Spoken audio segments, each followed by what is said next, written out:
30 years after the first known HIV/AIDS infections, there have been dramatic advancements against the epidemic. That progress will be the focus of the 19th International AIDS Conference in Washington, known as AIDS 2012. What was once a death sentence has become chronic disease with antiretroviral drug treatment. But how did the disease reach epidemic proportions in such a short time?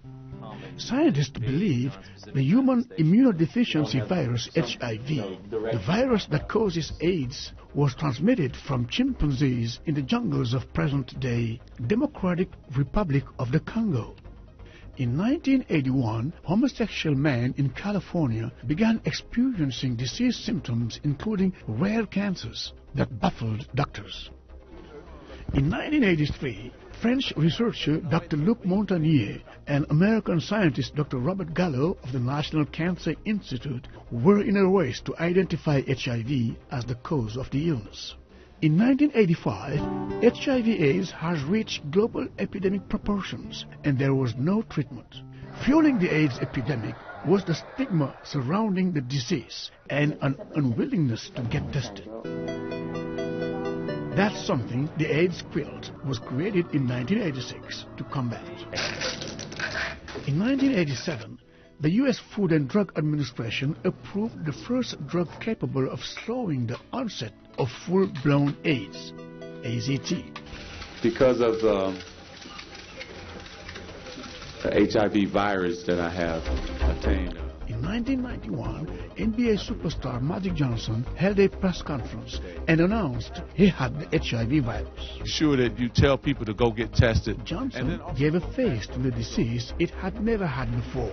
That same year, the red ribbon became the symbol of AIDS awareness.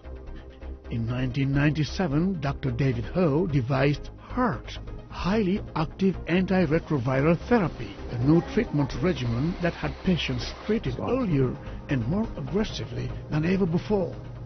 This led to the first drop in AIDS cases since the discovery of the disease. In 2003, President George W. Bush announced the President's Emergency Plan for AIDS Relief, PEPFAR, to help combat the AIDS epidemic in developing nations. By 2009, PEPFAR had helped 5.2 million people gain access to life-saving drugs and treatments. UNAIDS reports that in 2011, more than 8 million people in low and middle-income countries were receiving treatment. But there's much work to be done. UNAIDS says 1.7 million people died of AIDS-related causes in 2011. Also, while the U.S. finally lifted its travel ban for people living with HIV, UNAIDS says there are still 46 countries, territories and areas that still restrict such people from entering or staying. Welcome to the United States!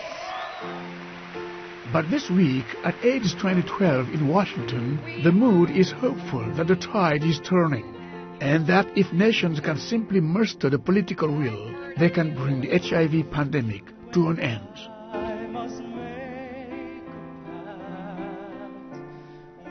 I'm 27 years old. I have been living with HIV for 12 years.